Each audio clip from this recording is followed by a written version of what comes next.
40 persone al momento accolte nelle strutture Caritas di Treviso e Vittorio Veneto, ma le previsioni di arrivo nella Marca sono di circa 350 profughi nelle prossime settimane.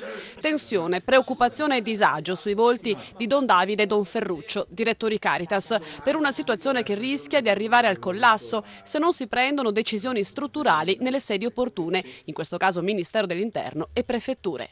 Sì, chiediamo un tavolo istituzionale, nel senso che noi la nostra parte l'abbiamo fatta, non ci preoccupa neanche l'esposizione economica da un certo punto di vista, ma chiediamo che non può essere una delega, ma che insieme, anche visto che le prospettive non sono così di facile esaurimento, che ci sia un tavolo dove ognuno possa anche portare il proprio contributo dal punto di vista anche di un'organizzazione progettuale di questa situazione, perché diciamo dalla Libia e proprio anche dal racconto delle persone che noi abbiamo ospite, ogni giorno partono persone e quindi se le situazioni poi anche meteorologiche nei prossimi mesi andranno a stabilizzarsi, noi avremo ogni giorno degli arrivi che si attestano sulle 1000 persone. Dove andremo? Ecco, questo noi chiediamo, quindi un tavolo istituzionale chiede anche una capacità di andare al di là, ecco, di certi schemi e di trovare delle soluzioni insieme.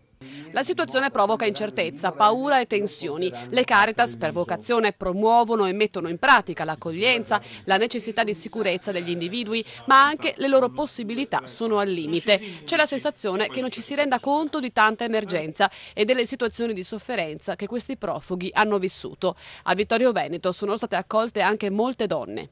All'inizio avevano paura di parlare.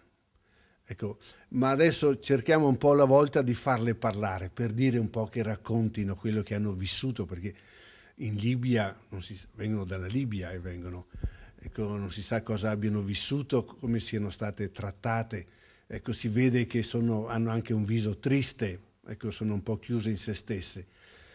Ecco, quindi creare attorno a loro, ecco, questo un clima di serenità, ecco, di tranquillità, che si sentono un po' accolte, rispettate. Ecco, questo penso che possiamo farlo come Caritas, che possiamo farlo. Più che metterle lì in una struttura pubblica che dopo rimangono lì isolate, penso che sia molto importante anche creare attorno a queste persone, creare un ambiente che sia un ambiente accogliente, caldo, rispettoso. I profughi sono stati trasferiti dalla protezione civile e di fatto abbandonati nei territori. La convocazione di un tavolo istituzionale di confronto ora è più che mai necessaria e, vista la situazione, opportuna.